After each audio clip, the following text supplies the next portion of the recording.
Nakapamahagi na rin ng tulong ang DSWD sa mga biktima ng bagyo sa probinsya ng Cagayan. Patuloy namang nakatutok ang kagawaran sa sitwasyon ng mga bakwit sa evacuation centers. Si Angela Peñalosa ng Radyo Pilipinas sa Balitang Pambansa.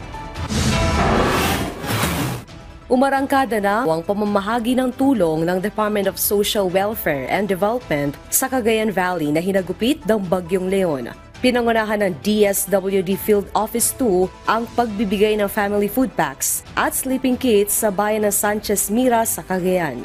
Sa bayan ng Bagao, namahagi na rin ng relief goods ang lokal na pamahalaan sa mga residente na inilikas dahil sa Bagyong Leon. Batay sa datos ng Municipal Disaster Risk Reduction and Management Office Bagao, umabot na sa 3,169 na individual mula sa 33 barangay ang inilikas dahil sa bagyo. Sa kabuuan, mahigit 8,000 residente sa Cagayan ang inilikas dahil sa banta ng storm surge. Sa isang video na ipinadala ng Radyo Pilipinas Tuguegarao, makikita ang pagragasa ng tubig na mahigit 3 metro ang taas o kasing taas ng unang palapag ng isang gusali. Kuwang-kuha rin sa video ang pagbagsak ng istruktura dahil sa matinding storm surge sa dalampasigan.